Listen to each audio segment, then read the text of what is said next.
What's up, everybody? Welcome back to the Jersey Comic Crew, where we are going to break down all of your comic news right now. And as always, I'm Chris Heller. And I'm Rob Moran, and we got a great show. We do, and we're about to get into some really good comics.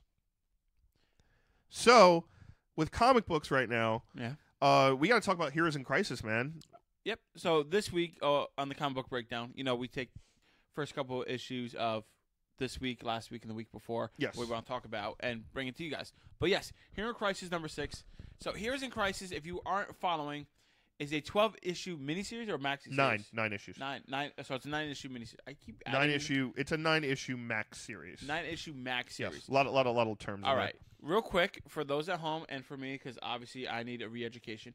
Difference between a max series in comic books and a mini series in comic books. Miniseries is between like 4 to 6. And a max series is 9 to 12? Usually could be 8 to 12 or 15 or something like that. What's max E? Just another way to say max? Yeah, basically. Okay, cool. Yeah, basically. All right, so this is a max series, a maxi series about heroes dealing with PTSD. Essentially, Heroes of Crisis deals with this place called Sanctuary.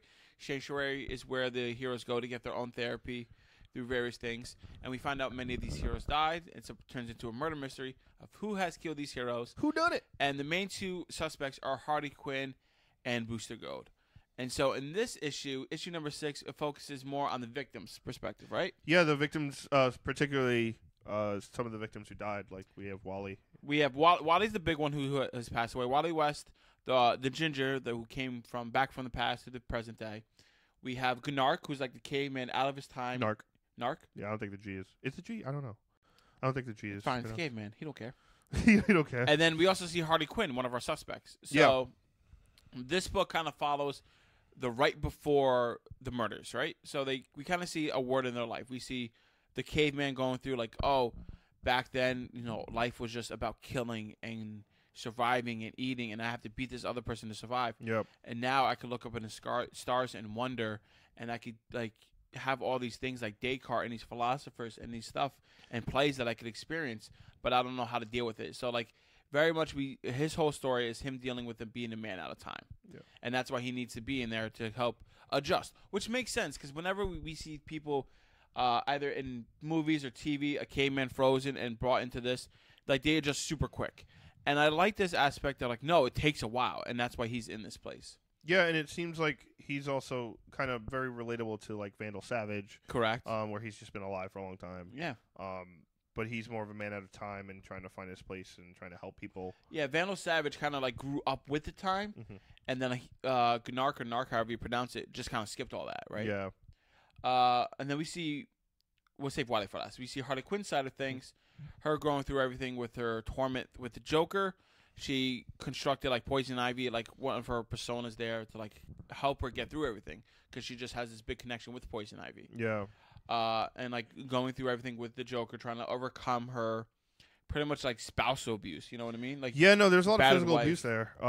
That was very prevalent in this issue too, and part of what she was talking about in Sanctuary was kind of what she went through that and with the Joker, yeah. With the Joker and kind of the if this is even a term that makes sense, a darker side of the Joker, as far as the more personal side, the more personal spousal abuse. Exactly, kind of thing. Yeah, where he just treated her like crap the whole time, and she just was for some reason still fixated on him. That's something we as comic book fans, we know that the Joker wasn't a great man, but to see the psychological effects that it done to her, especially somebody who has experience as a psychologist, was interesting. Yeah.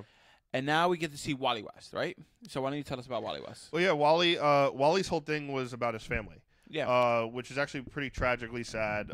So they brought him back. He was stuck in the Speed Force.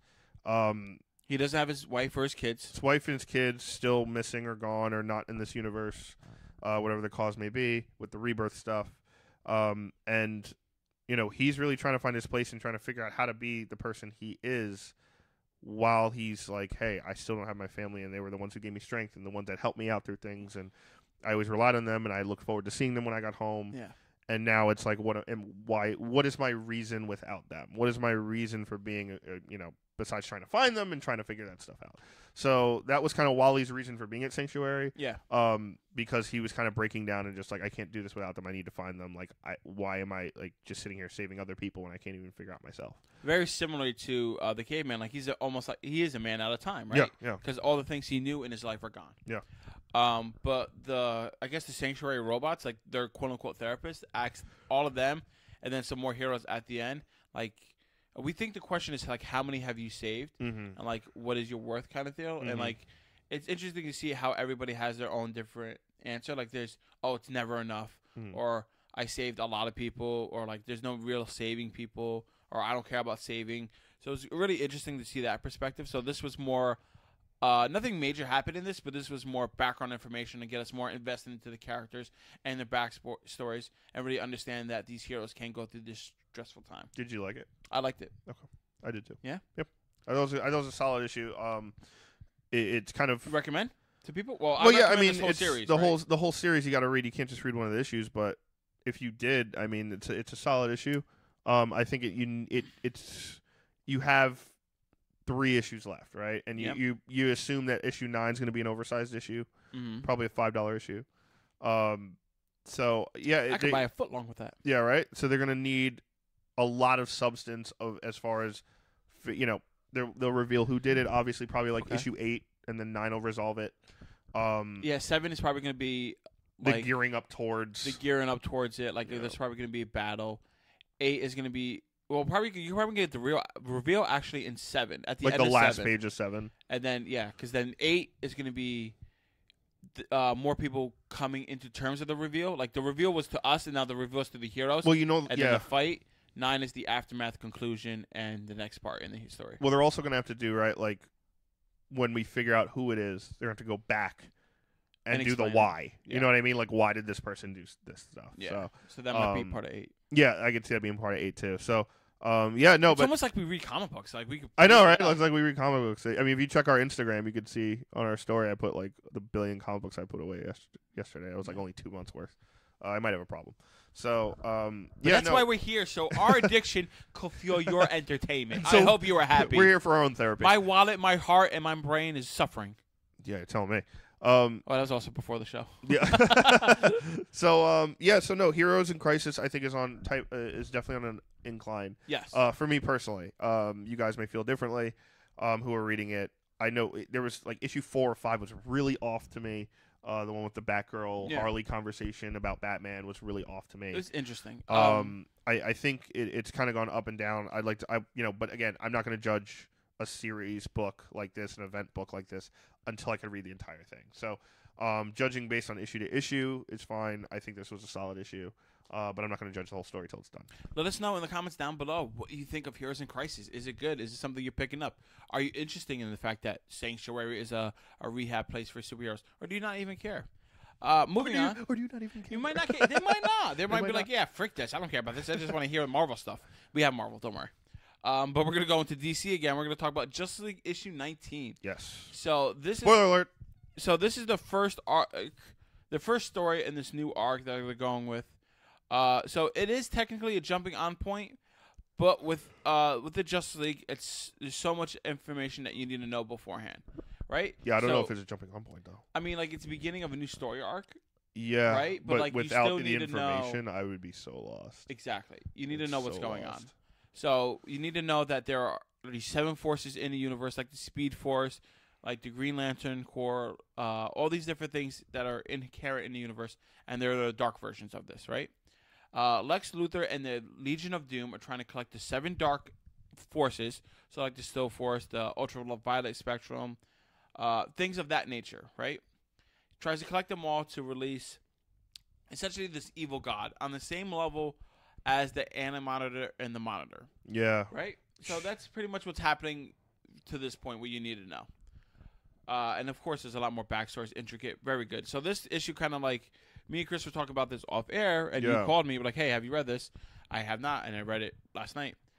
And it kind of like sums up the whole run, right? It kind of like connects all the pieces together of not only Justice League 1 through 18, but also of the DC universe, right? So they go into Kind like, of, the yeah. fifth dimension and sixth dimension. Yeah. A lot of multiverse in this. Yes. A lot of absolute, like, kind of like Snyder got it and was like, I know some of this might be really confusing. Here's what this all means. It's a little dense. I definitely recommend reading everything beforehand. Yeah. But it's something, like, I want people to read. Like, you need to read. I think people need to read these more than they need to read Hero in Crisis so far. Yeah, I mean, this is kind of like the big bang of a story, right? Like, you're talking about, hey, this is, you're taking the entire multiverse right now, every dimension, and Heroes in Crisis, it's its own very solid story inside of itself. But Justice League has been going through all this stuff. So, like, ever since No Justice, which was the beginning, that 4-issue arc that Snyder started going into his run of Justice League, this kind of is the culmination of all that. So we have, they basically, the premise is they take Mr. Mxyzptlk from Dimension 5.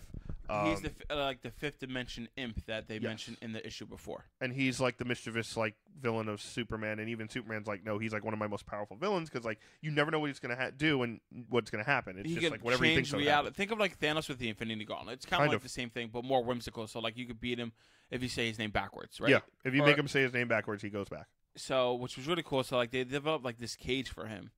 And they eventually got Mr. Mxyzptlk to come here because it was like the 90th day or something. Whatever mystical, weird, logical reasoning it was. And he's like his whole dimension's in time and out of time. So like it had to do with time. Yes, he lives in the fifth dimension, which essentially our world plus imagination is how he explained it. It's like Imagination Land. Yeah, it's Imagination Land. Imagination. South Park reference. If you don't get it, I can't help you. Can't help. But it's true. Can't help. So they get him, and it was cool. So like it made it look like our heroes were fighting all these like demons and monsters. Like he turned the city in on itself. He turned the Daily Planet into a monster. It was like eating something. It was eating Wayne's World. Not Wayne's World, the movie. Yeah. Wayne's building. It ain't Wayne's World. I can't believe it. No more party time. What a monster. But then we find out that like, wait a minute, what's the trick here? This doesn't seem right. Look, we see that John Johns has like Martian Manhunter has telepathically messed with him, forcing Mr. Mxyzptlk to say his name backwards to keep his power in check, enough so they can ask him a question for help. Yeah. So essentially, they get enough help and they align with each other to work so that Mr. Mxyzptlk could open the door to the sixth dimension. And the map to open the door was on the back of Kendra's wings, and Kendra's wings are called nth metal, which is the strongest metal in the world. I know, guys. Trust me. It's out there. It's the strongest metal in the world, which we dealt with issues before in Dark Knight's metal. So this whole cosmic thing. So pretty much all that Dark Knight's metal and metal stuff led to this point of her having this map on her back, right? Yep. She has this map on her back that they kind of don't understand. Mr. Mxyzptlk's like, no, that's the sixth dimension. And in that dimension, there's only 4 people that I know who are strong enough. Like, he can't even enter it. So the 4 people are the Monitor and Anti-Monitor, which, if you're watching CW, you already know a little bit about, right? Yeah, you've seen the Monitor, and you know the Anti-Monitor's coming next year. Exactly. You have the World Builders also in there, which I don't know too much about. Do you know anything about who the World Builder is? The World Builder is kind of like, think of like Galactus building worlds instead of destroying them. All right, so like he goes out there, cultivates like new Earths. Kind of like a creator, yeah. Okay. And then there's the more evil version, Perpetua? Perpetua. Mm-hmm. Perpetua? Perpendicular? We got perpendicular up in this business. We got right angle and isosceles triangle in there. It's all kinds of maps. You don't want to go in there. Isosceles triangle. But yeah, no, Perpetua is what Lex and Brainiac and Legion of Doom are trying to awaken. They have 5 of the 7 pieces. Correct. And she's a part of the 6th dimension with all these omnipotent, godlike, just all-knowing beings of. When you think of the 4, right? Yeah. Whether they come in and out is not the issue. It's the balance that the 4 brings that I thought was interesting. So the he said the brothers 3, right? Yeah. So Anti-Monitor, Monitor, and World Builder are the ones like in control. Like the World Builder creates the world. Anti-Monitor wants to destroy it. Monitor wants to make sure it's good. And Perpetua just puts darkness into the world. Yeah, right? it's like day and light kind of thing. World Builder. Exactly. Brings it here. Perpetua wants to destroys it. Destroys it. Anti-Monitor and Monitor want to create a balance, essentially, right? So that was that was one of the good parts because we had kind of Mr. Mxyzptlk narrate what's going on and tell us, and then he opens the door, and at the end of the book, Superman goes through, even though Batman's like, "What are you doing? Why are you going?" He's like, "I have to." He's like, "I have to. This is what I do. And like a second later, and he's like, by the way, I don't pet my suits. Yeah, that was great. that was a callback to earlier where Superman was talking to Perry White, the news editor at the Daily Planet, and says, "Oh yeah, Bruce Wayne pats his suit. I told you." And he's like, "No, I don't." I was like, "Oh, okay." It's a really, really sore subject. Funny. But like a second later, from the door from the sixth dimension, we see Superman comes in, gray hair. He's older. He has like a white suit, and he says, "Guys, we won. I figured it out. Out of all the billions of paths, come with me." It took him like 100 years or something. It took him into the future, right? In his time, it took him like way longer, but it was like he was gone for like 35 seconds. Flash was like, I love when things are fast. Yeah, exactly. That was fun. So they walk through it and they see older versions of themselves and different things. We see that Martian Manhunter and Hawkgirl have a love connection, have a little Martian Hawk baby. Weird. We see Wonder Woman's Harkin. We see Batman's there, but that's not Bruce. That's Damian. I think so, yeah. 100%. We see John Stewart's there, but he's just older. I don't know why he could live longer. He's human too. Green Lantern stuff? Green Lantern stuff. Unless it's John's kid. Oh, interesting. And then John Diggle. The next panel we see in the darkness, we see actual Superman, our Superman, walking through, fall into the pit in the world of darkness. Yeah. And he turns on his like laser eye vision, and he sees all the other dead bodies are also Superman from different dimensions, I guess. And there's no sun there. He can't get out. So he's pretty much in a death trap. He's trapped in, like, death. Right? So the extra issue has to go and deal with, them being in death trap, and then against our Justice League versus the Future League, right? Mm-hmm. Very good issue. Like I said, you could jump on right here. I do recommend you read all the other stuff beforehand. Yeah, it's going to be tough to figure it out. This is more like a explanation issue of, like, correct, everything previous. So if you were to jump on here, you could manage. I guess, yeah, it would take a long time though. So, like, if you jumped on here, you would get all the new stuff that's happening, but you wouldn't get all the old stuff that's happening. Yeah, you would be like, all right, what is this? You would have to go back and do further research. Yeah. So I definitely recommend it. You could jump on here, like I said, but it's going to require some work out of you. Yeah. Moving on, we're going to talk about Doomsday Clock number 9. Yes. So this is a 12-issue maxi series. Yes. Yeah, That's this a is the 12-issue one. Yeah. Yeah, I remember things, guys. I'm smart. If you remember, a couple episodes ago, I was a microbiologist. No. What was that? Marine biologist. Yeah, I was that too. Yeah. So smart guy right here. Yeah. Macrobiologist. Micro, not macro. Oh, I thought you said macro. No, macro is the big. Micro is the small. Yes, that's obvious. That's why I'm the scientist. You sure? No. All right. 3rd grade science, everyone.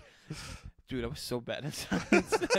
It's not even funny, dude. Sorry, sidetrack. In like high school and college, I always had to call my friend Matt, who's like probably watching this.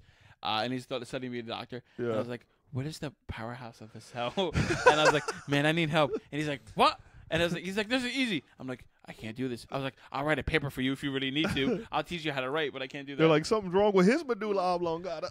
Oh, I know. Because I'm water boy. That's the power. That's right here. Yep. And the occipital lobe. I know that. Oh, why'd you get an accent for that? Because Pink Panther, he was talking about it like that when Beyonce was in it. Anyway, terrible movie. Why don't you tell us about Doomsday Clock number 9? Yeah, so Doomsday Clock number 9, we get a lot of Dr. Manhattan in this one. Awesome kind of showdown we get here. Real quick. Yep. Give them a quick synopsis of what this story is about. Because you said Dr. Manhattan, and some people know, and some people are like, what's going on? So what is this book about? So Doomsday Clock basically is a sequel to Watchmen. Okay. And it's a mix where the Watchmen become a part of the DC universe, which happened back with Rebirth and the reboot of the DC universe. And basically Dr. Manhattan has been doing all these things to try and figure out one question he cannot figure out. What's that question? Dr. Manhattan's all-knowing, but he cannot figure out what happens after he sees Superman come and attack him. Yeah. And there's no afterwards. So Dr. Manhattan could go forward in time, backward in time, basically manipulate, do anything. He's kind of like a god. And he's really blue, and he has no pants. So you see the blue schlong. Yeah, it's waving in the wind, as as Guy Gardner says later on. Yeah, he's just waving in the wind. So yeah, he's kind of all powerful, can do anything. So basically, we're dealing with the fallout of Firestorm. Someone activated Firestorm and activated a blast, and it killed a bunch of people in Russia. Yeah, and Superman was on the side, and then Superman is now in a coma. Yes. Because of this.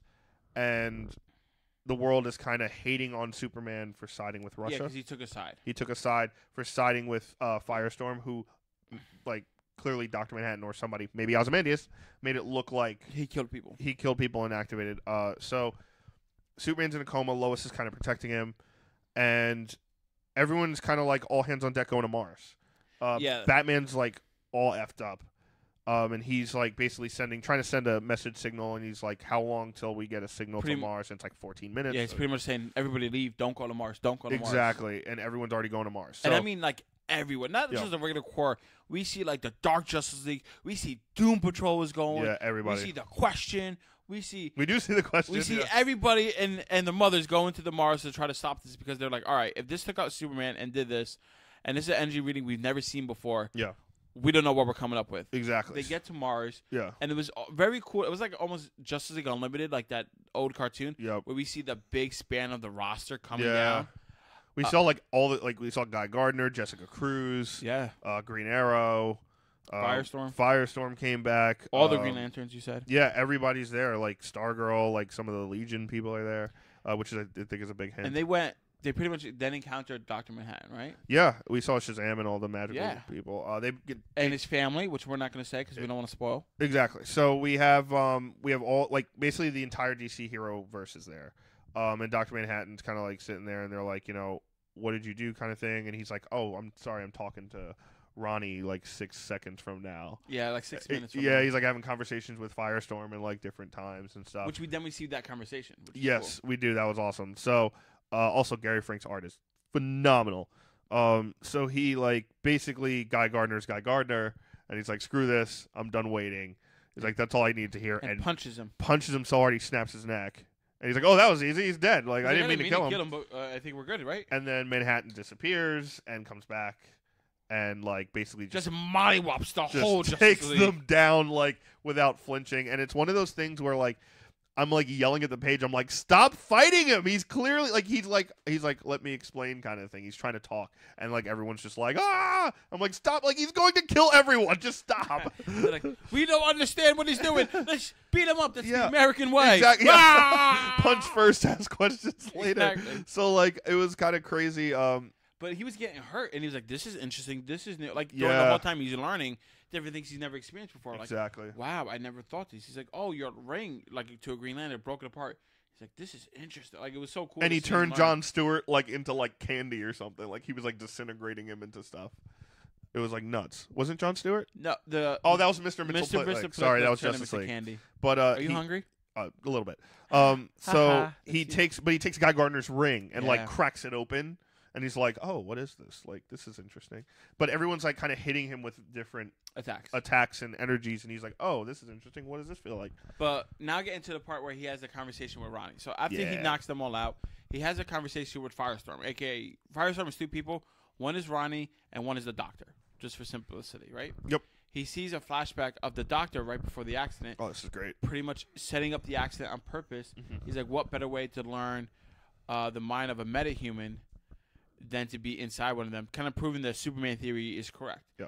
And tell him about the Superman theory. Yes, exactly. The Superman theory in this book pretty much alludes to the fact that America created all these superheroes kind of as like a nuclear deterrent, right? Kind of like to create a powerhouse. Mm-hmm. And other countries, they don't have that. Mm-hmm. Now, but then in turn, the supervillains come out because of the superheroes. Correct. And that creates worse threats because you have these superpowered Correct. beings. Yes.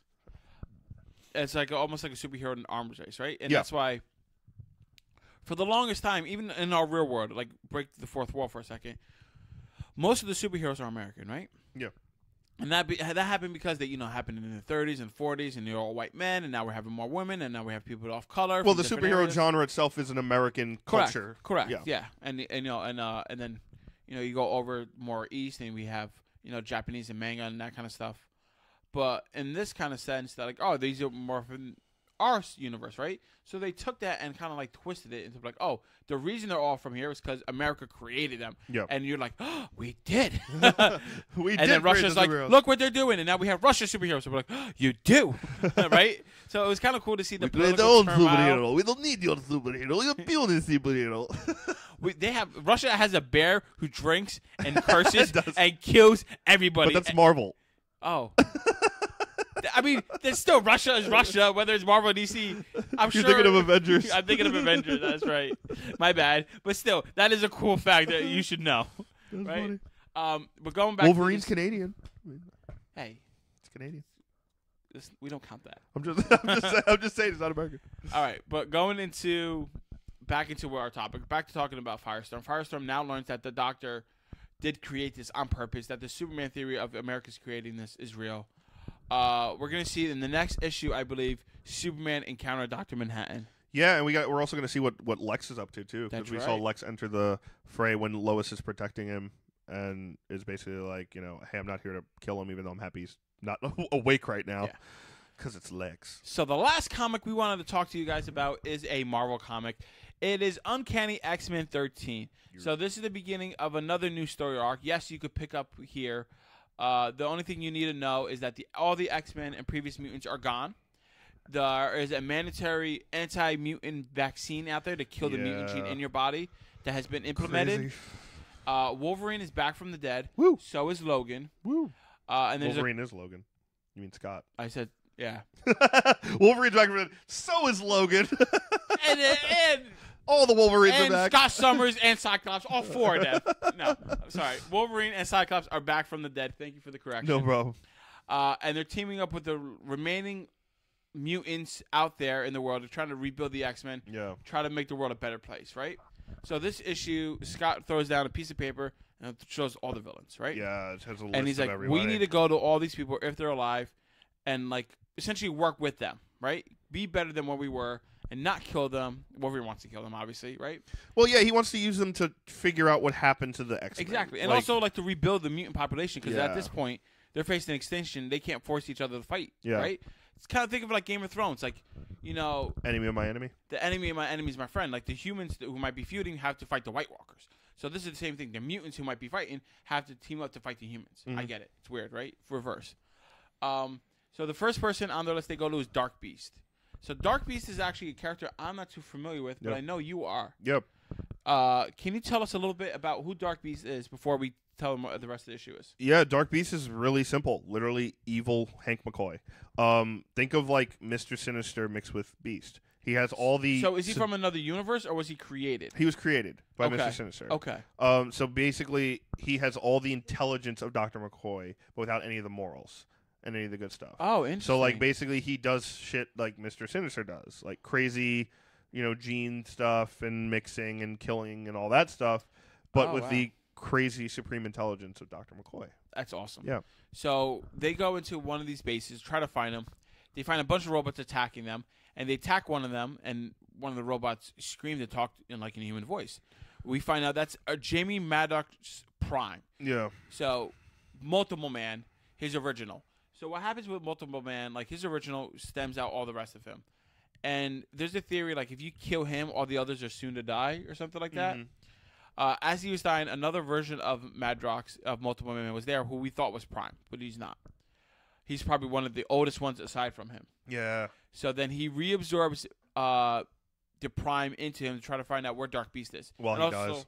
Yeah, while he dies. So he has somebody die inside him, but now he becomes the new Prime, if I'm not mistaken. Yeah. Right? So that way Jamie Madrox can live on and keep multiplying himself. And it's really cool because Multiple Man, they don't have a linked consciousness, so they don't know where each other are, but there's like hundreds of them out in the world, right? There's, like, you really don't know how many there are. Which is cool. So, like, and you never know who's Prime, and you never know who's, like, the real Jamie. So it's always a cool little trick with him. It's like an ultimate mystery that's never going to be solved, but... Because he could say that's Prime, but that might not really be Prime. Yeah, like, you could say a bunch of stuff, like remember, like, they had Jamie in the first arc, and the real one was, like, at a bar. Like, he wasn't even there. So, like, you know, you never really know with him, but it's cool concept. So, the X-Men find Dark Beast. They encounter him. Dark Beast is like, you know what? I've been worried about genetically enhancing ourselves. It's not reliable. It's not the way we should do. We should go into technology, and we kind of find out that Dark Beast is like a cyborg / beast. Yeah, like basically it's his head on top of a cyborg body now. Yeah. And he has all these upgrades, and it's very like tech based and shields and guns and crazy. Because he died stuff. once before, but Mr. Sinister put him on a new body. Right? And Mr.